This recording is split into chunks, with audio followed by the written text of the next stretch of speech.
Assalamualaikum warahmatullahi wabarakatuh. Semoga senantiasa selalu diberikan kesehatan kepada kita semua. Mata pelajaran kali ini yaitu PKKR atau kepanjangannya pemeliharaan kelistrikan kendaraan ringan. Nah, pada pelajaran kali ini kita akan belajar mengenai listrik atau kelistrikan yang ada di kendaraan ringan. Dasarnya yaitu apa sih arus listrik? Listrik itu apa? Listrik adalah mengalirnya elektron secara terus-menerus dan berkesinambungan pada konduktor akibat perbedaan jumlah elektron pada beberapa lokasi yang jumlah elektronnya tidak sama. Satuan listrik atau satuan arus listrik adalah ampere dan satuan tegangan adalah volt. Arus listrik bergerak dari terminal positif ke terminal negatif, sedangkan aliran listrik dalam kawat logam terdiri dari aliran elektron yang bergerak dari terminal negatif ke terminal positif. Arah arus listrik dianggap berlawanan dengan arah gerakan elektron. Ada dua jenis arus listrik, yaitu arus AC dan arus DC. Arus AC yaitu arus bolak-balik dan arus DC yaitu arus searah. Nah, suatu rangkaian listrik akan mengalir arus apabila adanya sumber tegangan, adanya alat pengukur, dan adanya beban. Pada kondisi saklar S terbuka, maka arus listrik tidak akan mengalir melalui beban. Apabila saklar S ditutup, maka akan mengalir arus listrik ke beban R. Dan ampermeter akan menunjuk. Dengan kata lain, syarat mengalir arus listrik pada suatu rangkaian harus tertutup. Seperti kita ketahui, ada dua rangkaian kelistrikan. Yang pertama ada rangkaian seri dan rangkaian paralel. Rangkaian seri memiliki susunan yang sederhana sehingga susunan seri tidak memiliki percabangan kabel di antara beban atau sumber tegangan yang terpasang. Kemudian rangkaian paralel memiliki susunan yang kompleks dan terdapat percabangan kabel di antara beban atau tegangan yang terpasang. Komponen-komponen dasar pada sistem kelistrikan kendaraan ringan. Yang pertama yaitu baterai. Baterai merupakan salah satu bagian dari sistem kelistrikan yang ada pada kendaraan.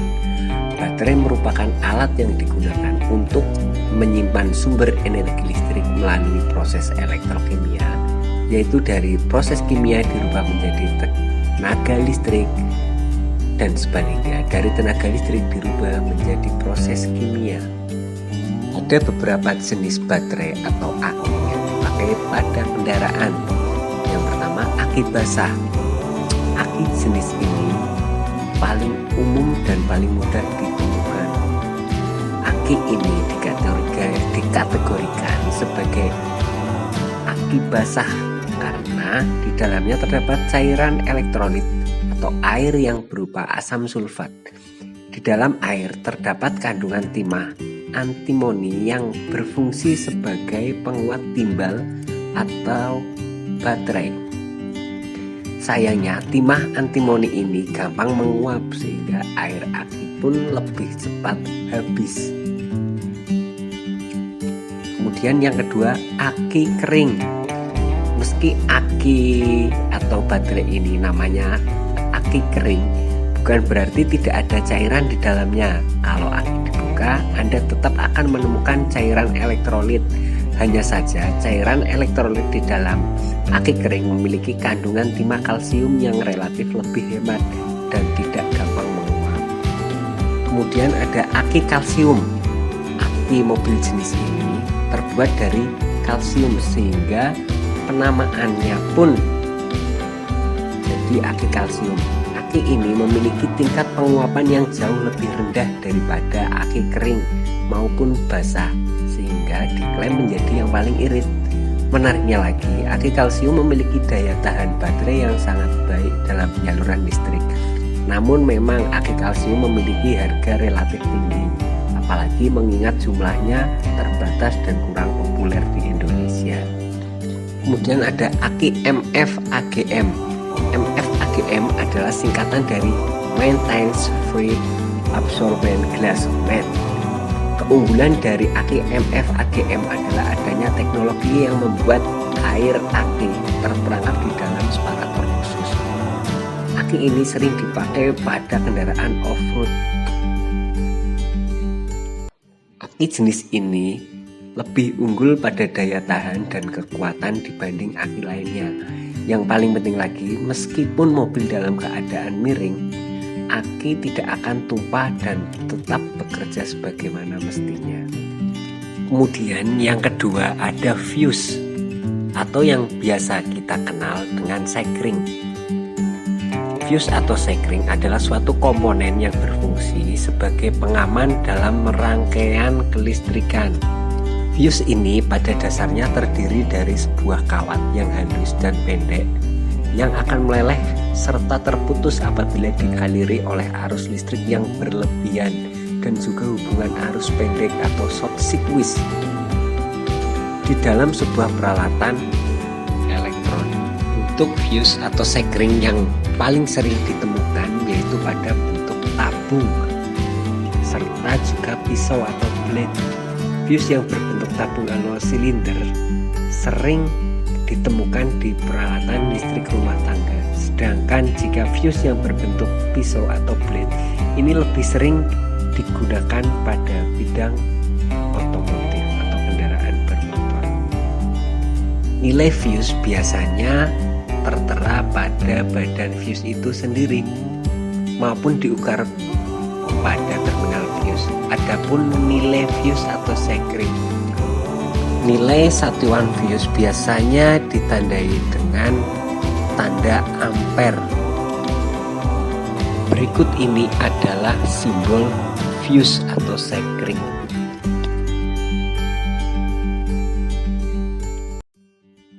Kemudian ada saklar. Saklar adalah sebuah perangkat yang digunakan untuk memutuskan atau menghubungkan jaringan listrik. Jadi saklar pada dasarnya adalah alat penyambung atau pemutus arus listrik. Secara sederhana, saklar terdiri dari dua bilah logam yang menempel pada suatu rangkaian dan bisa terhubung atau terpisah sesuai dengan keadaan on atau off di dalam rangkaian itu. Sakral dibuat dalam banyak jenis dan ukuran tergantung kebutuhan penggunaannya. Berikut ini adalah simbol saklar dalam suatu rangkaian kelistrikan.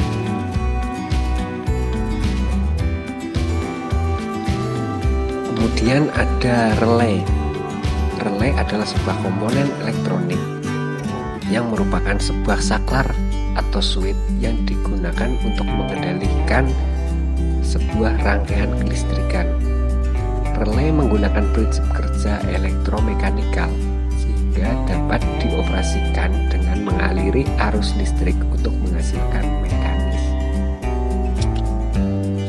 Relay sendiri banyak diaplikasikan pada kendaraan ringan, contohnya pada lampu kepala, pada klakson, kemudian pada sistem starter, relay, kipas, dan yang lainnya. Sebuah relay memiliki yang namanya pole dan throw, di mana pole yang artinya kontak seperti saklar yang dapat bergerak dan dipengaruhi oleh gaya magnetik yang dihasilkan oleh kawat gulungan yang disebut koil dan dialiri listrik. Sedangkan throw merupakan kondisi dari pole atau kontak tersebut. Kondisi tersebut terdiri dari normally open dalam kurung NO atau sambungan terbuka dan normally close NC atau sambungan tertutup. Normally open yaitu kondisi di mana saklar yang terdapat dalam relay dalam kondisi tertutup apabila tidak dialiri aliran listrik yang masuk ke koil relay. Sebaliknya, normally close adalah kondisi di mana saklar dalam keadaan short atau terhubung ketika koil pada relay dialiri arus listrik. Namun berdasarkan perbedaan jumlah pole dan throw relay itu sendiri terbagi dalam 4 jenis, yaitu relay SPST atau single pole single throw. Relay jenis ini memiliki 4 buah pin saja, yaitu 2 buah untuk koil dan 2 buah pin lagi untuk terminal saklar. Relay jenis ini juga disebut dengan relay kaki 4. Kemudian relay SPDT single pole double throw. Relay jenis ini memiliki 5 buah pin, yaitu 2 pin dan terminal untuk koil dan 2 pin lain untuk kondisi NC dan NO, serta pin sisanya untuk sumber yang akan disinkronkan terhadap 2 pin NC dan NO tadi. Relay jenis ini juga disebut dengan relay kaki 5. Kemudian yang ketiga ada relay DPST double pole single throw, memiliki 6 buah pin, yaitu 2 pin utama untuk koil dan 4 buah pin sisanya sebagai terminal. Karena memiliki 4 buah pin untuk terminal, maka relay jenis ini dapat digunakan untuk 2 buah saklar yang dikendalikan dalam satu kendali koil saja. Dan yang keempat relay DPDT double pole double throw, memiliki 8 buah pin terminal. Relay jenis ini sama prinsip dan sistemnya seperti jenis relay SPDT, namun hanya berbeda dari segi jumlah terminal saklar yang dapat digunakan. Jumlah pin yang dapat digunakan sebagai saklar pada jenis ini berkelipatan 2 dari relay SPDT, jadi total ada 6 pin yang terdiri dari 2 terminal NC, 2 terminal NO, dan 2 pin lagi koil. Demikian pembelajaran mengenai dasar-dasar kelistrikan pada mata pelajaran pemeliharaan kelistrikan kendaraan ringan. Semoga bermanfaat buat kita semua. Apabila ada kata-kata yang kurang berkenan, saya mohon maaf yang sebesar-besarnya. Saya akhiri. Assalamualaikum warahmatullahi wabarakatuh.